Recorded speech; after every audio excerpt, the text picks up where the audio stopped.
आधुनिक युग में अनेकों ऐसी चीजों का आविष्कार हो चुका है जिनके माध्यम से जीवन के कई कठिन कार्य सरल हो गए हैं।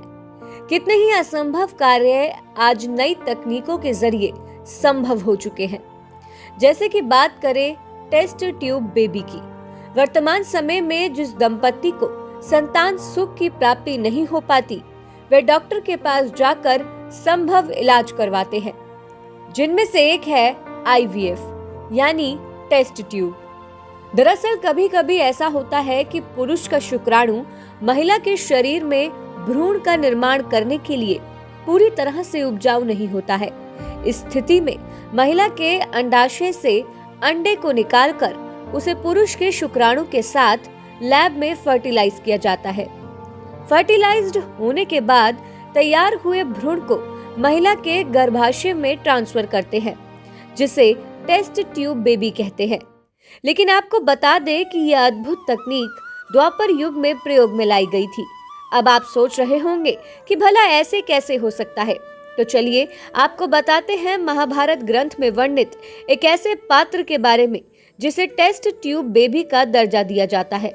महाभारत के आदि पर्व के अनुसार संपूर्ण कौरव और पांडव वंश को अस्त्र शस्त्र का ज्ञान देने वाले गुरु द्रोणाचार्य देवताओं के गुरु बृहस्पति के अंशावतार थे।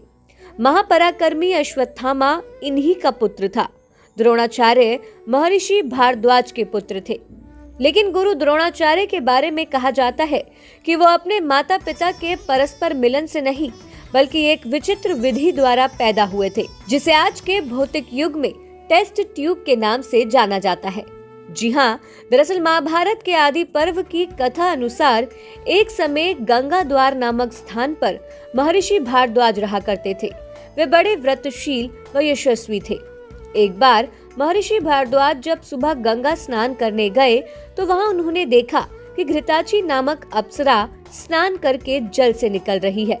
उसे देखकर उनके मन में काम वासना जागृत हो उठी। उन्होंने अपने खुले नेत्रों से उस अप्सरा के साथ काम क्रियाएं करने की कल्पना आरंभ कर दी। इसके कुछ समय बाद उनका वीर्य स्खलित होने लगा। तब उन्होंने उस वीर्य को द्रोण नामक यज्ञ पात्र में रख दिया। उसी से द्रोणाचार्य का जन्म हुआ। द्रोण ने सारे वेदों का अध्ययन किया। महर्षि भारद्वाज ने पहले ही आग्नेयास्त्र की शिक्षा अग्निवेश्य को दे दी थी। अपने गुरु भारद्वाज की आज्ञा से अग्निवेश्य ने द्रोणाचार्य को आग्नेयास्त्र की शिक्षा दी। जब द्रोणाचार्य शिक्षा ग्रहण कर रहे थे, तब उन्हें पता चला कि भगवान परशुराम ब्राह्मणों को अपना सर्वस्व दान कर रहे हैं। द्रोणाचार्य भी उनके पास गए और अपना परिचय दिया।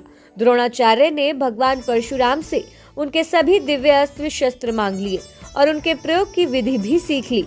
द्रोणाचार्य का विवाह शरद्वान की पुत्री कृपि से हुआ था। कृपि के गर्भ से महाबली अश्वत्थामा का जन्म हुआ। उसने जन्म लेते ही अश्व के समान गर्जना की थी, इसलिए उसका नाम अश्वत्थामा पड़ा था। आप हमारे संतवाणी चैनल को सब्सक्राइब करें, वीडियो को लाइक करें, शेयर करें और हाँ, बेल आइकन पर क्लिक करना बिल्कुल ना भूलें, ताकि हमारी किसी भी वीडियो की सूचना सबसे पहले आपको मिले।